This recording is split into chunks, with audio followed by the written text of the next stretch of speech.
Resident Evil Extinction, a novelization by Keith R. A. De Candido. Chapter 15. Before. Alice had been fighting for her life when she lost control. They had found an entire enclave of undead who were pretty much taking over Purdue University in West Lafayette, Indiana. A group of students and faculty were huddled in Doom Hall, frightened for their lives as the undead started to pound down the front door. Carlos, LJ, Alice, and the other stragglers they'd picked up, a New York City cop named Lou Molina, a Marine named A.J. Briscoe, and a welder named Joseph King, who was handy with a shotgun, were fighting off the undead who were swarming the front door to the dormitory like soldiers besieging a castle. Angie, of course, waited in the SUV with the last of their recruits, a martial arts instructor named Jason Burton, whose job was to keep Angie safe. They had started calling themselves the Strike Team, traveling around the country trying to help people who'd been overwhelmed by the undead.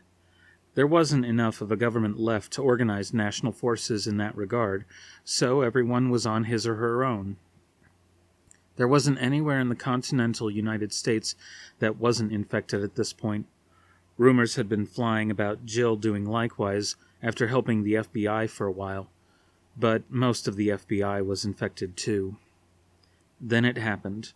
One moment, Alice was delivering a jumping spin kick that snapped the neck of an undead wearing a t-shirt that said "Undue Perversity." The next, she was walking, not even running, but almost sauntering back toward the SUV. "Alice, what the hell?" Carlos cried out, even as he used his titanium knife to stab someone wearing a maintenance worker's uniform in the eye. "Where are you going?" She tried to answer Carlos, but she couldn't make her mouth work, or stop her legs from moving. An undead with most of the left side of his head missing, and an eye dangling down over where his left cheek should have been, crossed her path as she walked up Russell Street. Typical of the undead, he ignored her. Her blood was swimming with the T-virus, and for whatever reason that meant the undead didn't view her as a food source the way they did other living humans. But just by being in her way, he caused something to kick in. Alice grabbed the undead, gripping the back of his head with one hand and the sticky gunk of what was left of the side of his head with the other, and broke his neck. Once the immediate, perceived threat passed, Alice went back to walking toward the parking garage on 3rd Street where they'd put the SUV, along with King's pickup truck and Molina's minivan. Alice focused all her concentration on trying to make herself stop walking, but nothing worked. It was as if she'd been programmed, probably by that jerk Isaacs. He was the one who'd performed all the modifications to Alice to turn her into a freak, and he had done the same to poor Matt Addison, transforming him into some kind of monster movie creature. But in the end, Matt had been able to plow through the Nemesis project, programming, and reassert control, sacrificing himself to save Alice and the others. Now Alice failed to do likewise. She kept trying, though.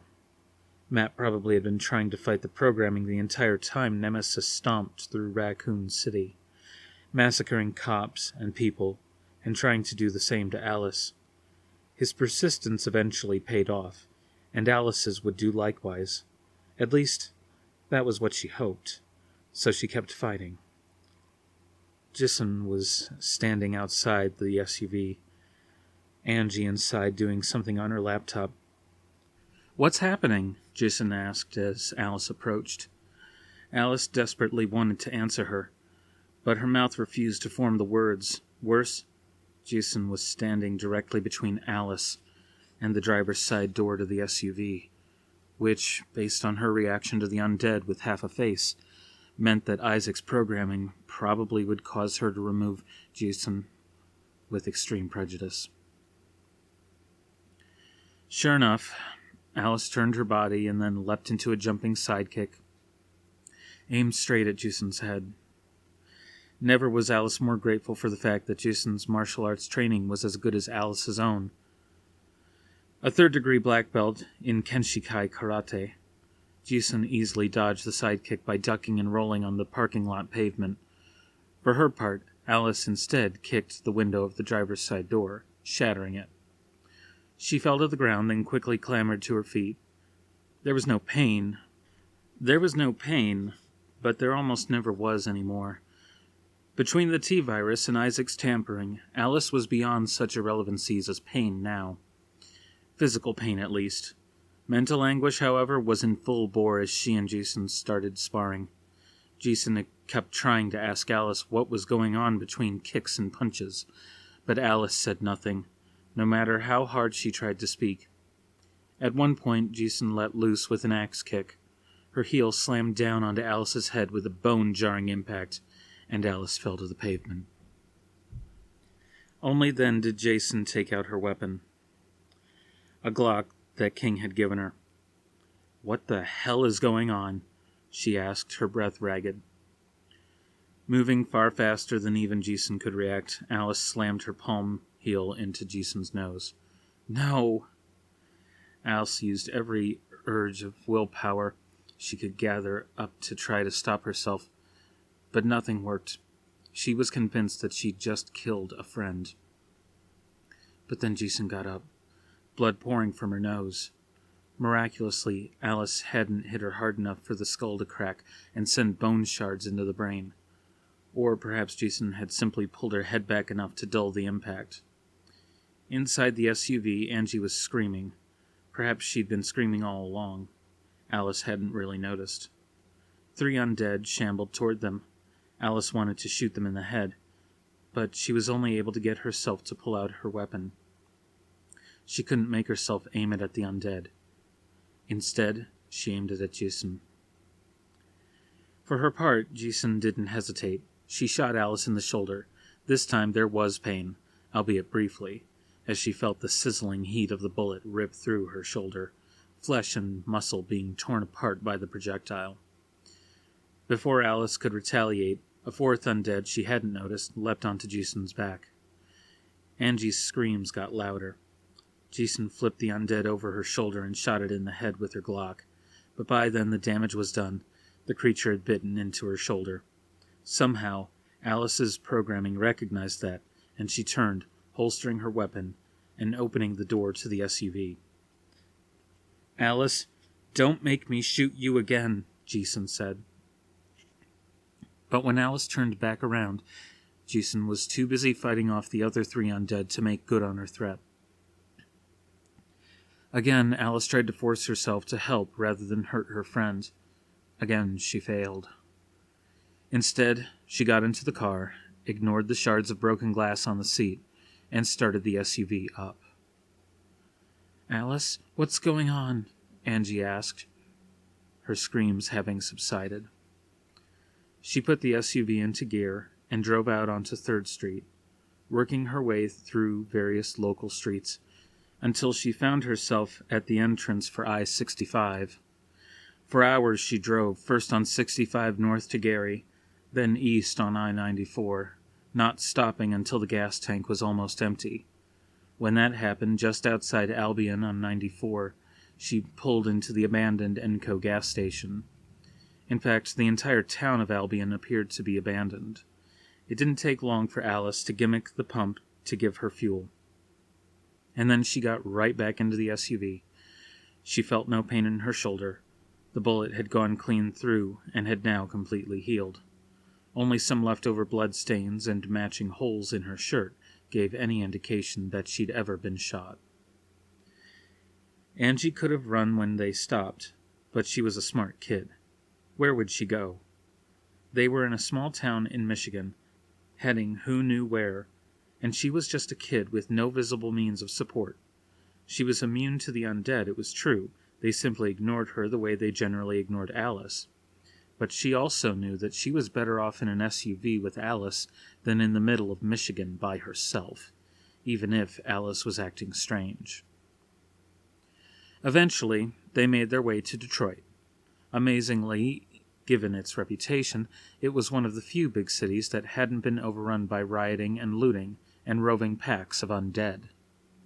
However, there was a checkpoint at exit 210, with police cars and large black SUVs blocking all but one lane, and several cops and Umbrella Corporation security officers blocking that lane. Unsurprisingly, the Umbrella people were better armed and armored than the Detroit City cops. Alice fully expected her hijacked body to plow right through the cordon, but her right foot moved to the SUV's brake.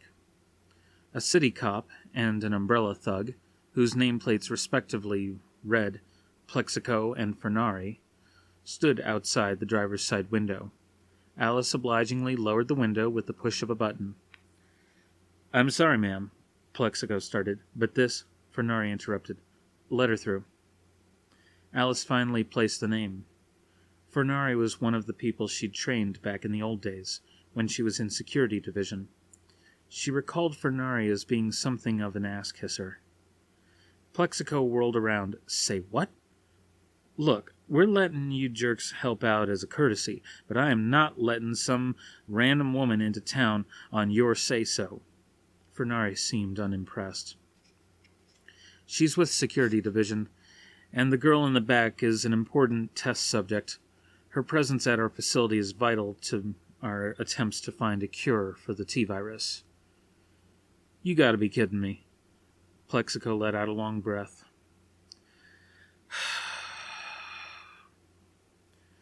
"All right, whatever. Move on." The officer grabbed the radio attached to her shoulder. "SUV, California plates, let her through." Then she looked at Fernari.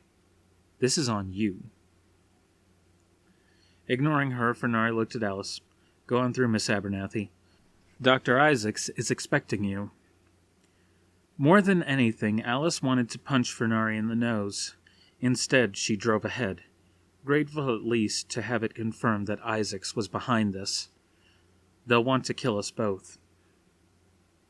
That was the first time Angie had spoken since they left West Lafayette. Angie went on, "They'll want to dissect us, find out why we're immune when no one else is. You've got to turn around." Alice said nothing, but she imagined that if she could, she'd be crying right now. Just as she got through the cordon, she heard a commotion behind them.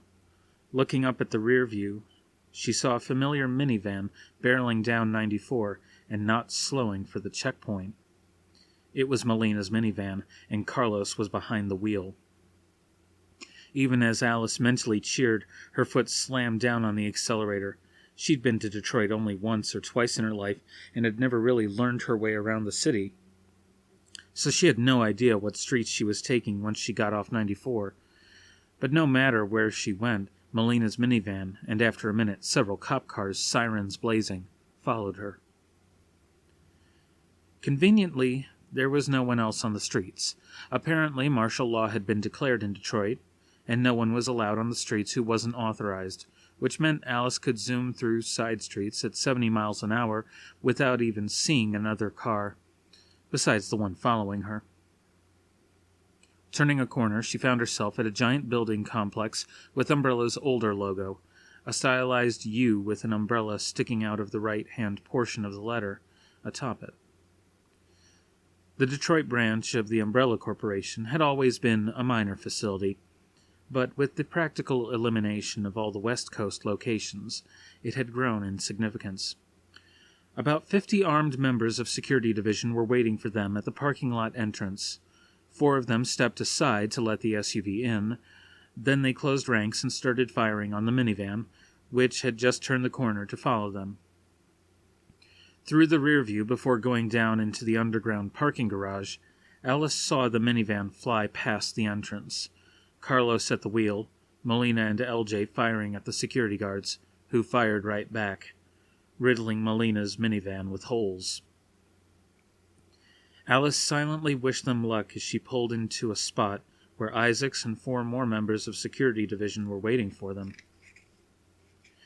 Wearing a lab coat over a dress shirt and tie, Isaacs looked staid as always. He almost smiled as he said, "Welcome home, Alice."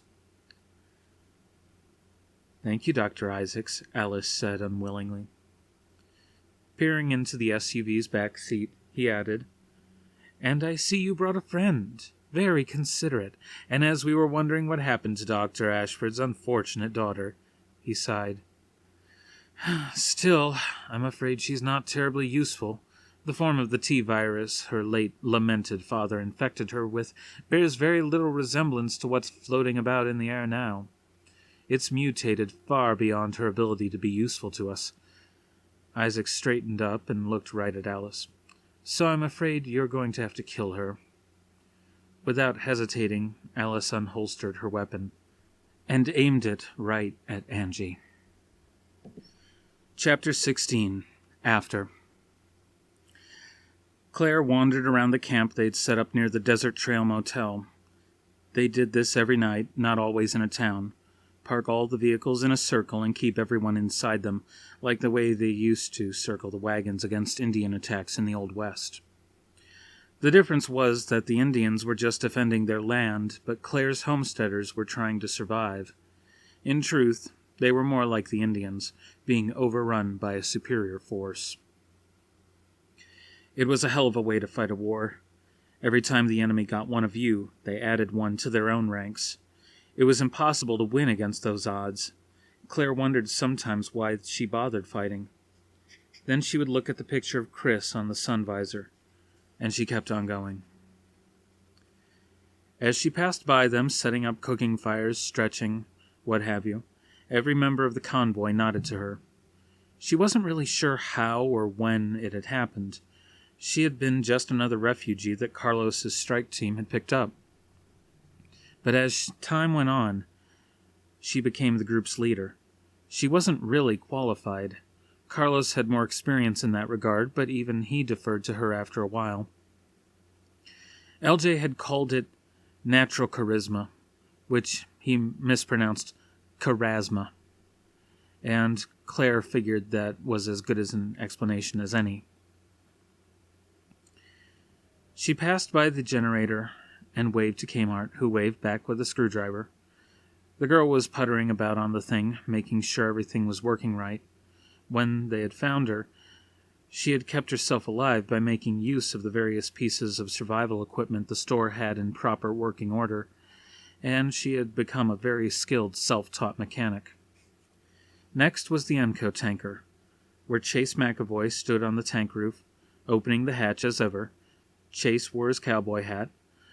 Claire was half convinced that the thing had become chemically bonded to his scalp.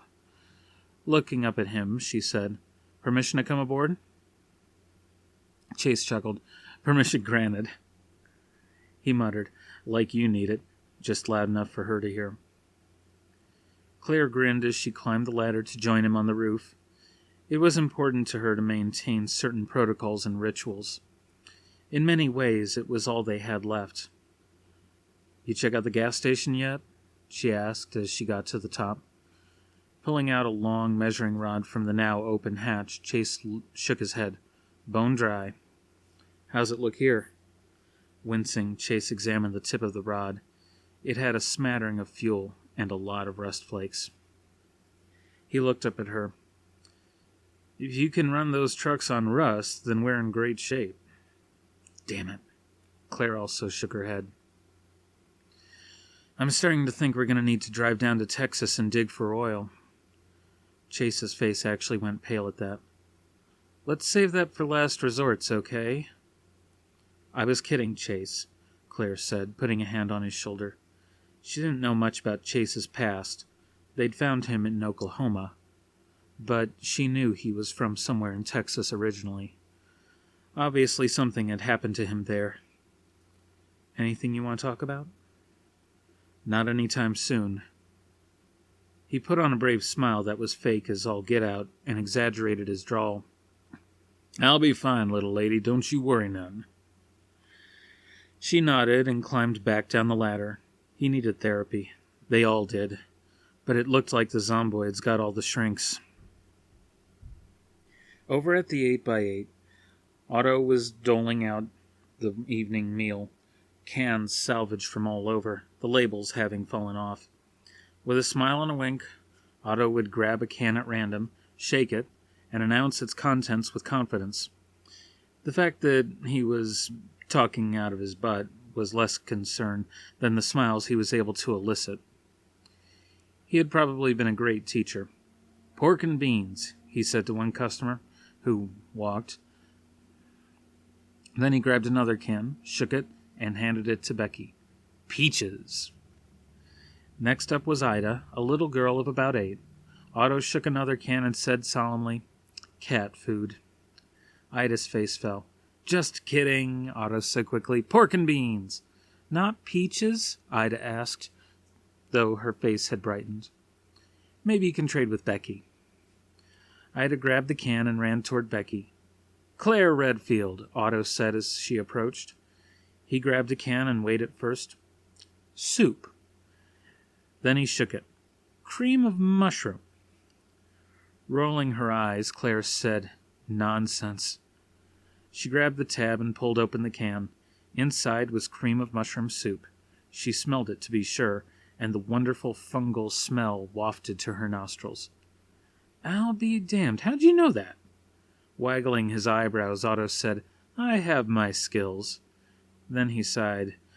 "Unfortunately, it's a dying art." He threw back the canvas cover to the 8x8 to reveal about 4 dozen cans. That would last them only a day or two. "This is the last of it, and that includes what I scavenged here, which can be found on the empty shelf back there." "There wasn't anything?" Otto shook his head. "The cupboard was, as they say, bare.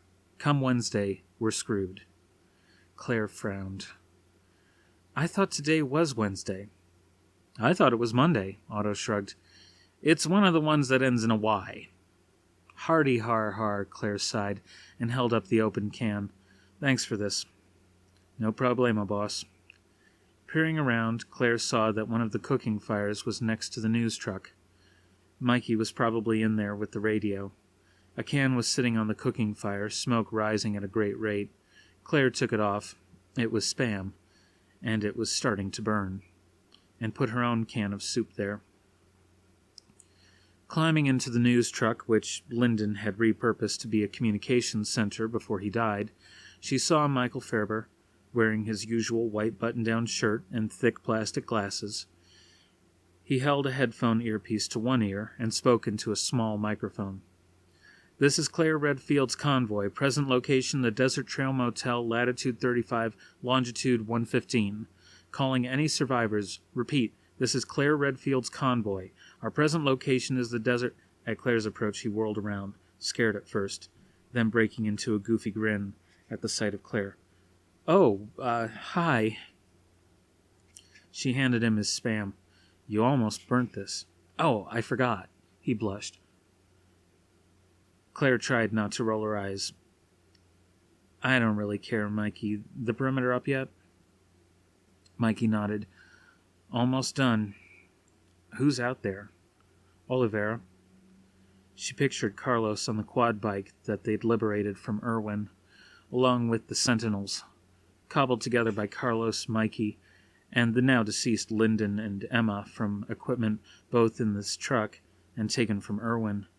The Sentinels were 4-foot metal poles with a bundle of electronics on top, including motion sensors, infrared video, and a battery pack that enabled each Sentinel to survive for 3 days. The batteries were recharged each morning by the 8x8's battery, a method that was useful only as long as they had fuel. "Give me that."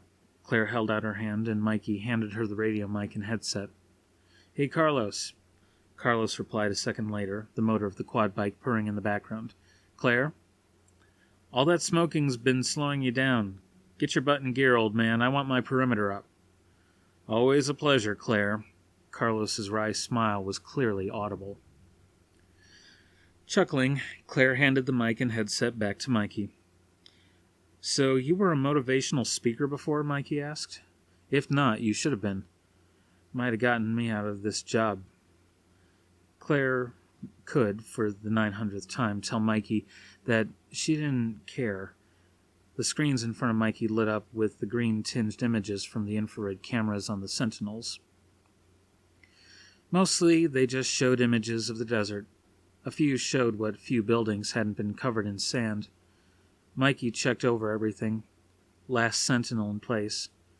Perimeter up and running. All motion sensors online. Cameras 100%. He looked up at Claire. We're secure. Good. Enjoy your spam. Claire went back outside the truck and liberated her can of soup from the cooking fire just as Carlos pulled up on the quad bike. As he shut the ignition off, he indicated the truck with a nod of his head. Any luck? Mikey's voice could be heard from inside, once again giving their coordinates and hoping someone would answer. No, Claire replied with a shake of her head.